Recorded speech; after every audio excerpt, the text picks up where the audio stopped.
good to have you aboard. 7:18. Did you stay up watching the Olympics last night? Oh boy, I did.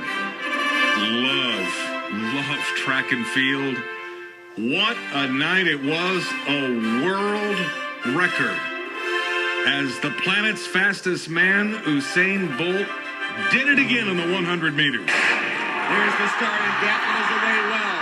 Usain Bolt trying to come along. Here's Tyson Gay and Asafa Powell. It's Tyson Gay. Here's Blake. Here's Bolt. Usain Bolt explodes, and he's still the king of the 100. Unbelievable. We've got coverage from London, from a Woodhead, no less. She's a journalism student at OU, graduate of Hilliard-Davidson. Zuko introduced you to her last week. Kayla Hanley with us on the line. Kayla, obviously, aside from some of the records like Bolt's last night, how was the weekend? What stood out to you? What stood out to me really was the whole weekend, actually. Saturday for me was the main thing with Michael Phelps.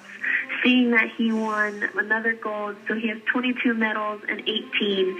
He went out in style because people argue that he is really the greatest Olympian in history, and it's said to say that he's probably not going to return, and he really went out in the best way that he could. And you know, Usain Bolt, the world's fastest human, setting world record time in the 100 meters. As unbelievable as that was, you know what captured my attention last night the most, Kayla? What was that? The 400-meter final, and seeing that young man, I believe he's from South Africa, with the prosthetic legs, running a 45-second quarter mile, 400-meter, with those springs for legs. I mean, he finished last in the semis, but 45 seconds is an unbelievable time, and forget the time, forget the finish. What a story of courage and overcoming obstacles that young man has been. Oh, yes. His name's actually Oscar Pistorius. I was following him way before we knew that we were coming. When we found out we were coming to the Olympics, he literally, from me being a journalist, another journalist, he's the best story out there because he went through so much. Like, if you look back when he was going through the trials, and he was actually the last person to be on the South African track and field team. You know what else I'm looking forward to? I think the U.S. wrestling team stands to win some medals here, and maybe possibly gold. That's coming up here, too, isn't it? Yeah, today they're competing a lot, and a couple of the Olympic medal rounds are at the end of today. And I'm actually meeting with the USA men's wrestling team tomorrow, so I'm really, really excited for that, to see how they react after their competition. So they're one of the top USA teams, I think.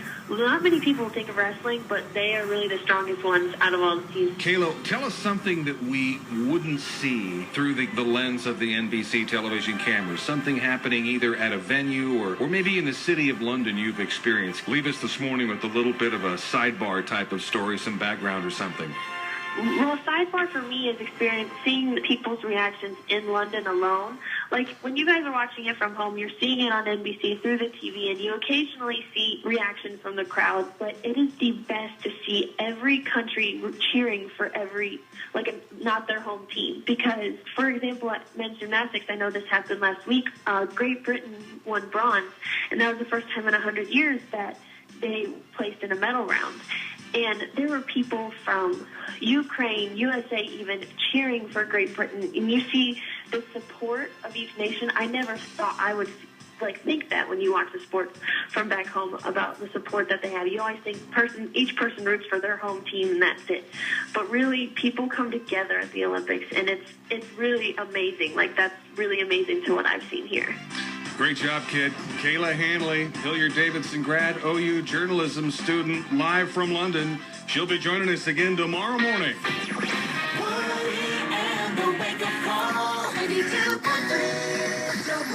WCOL5.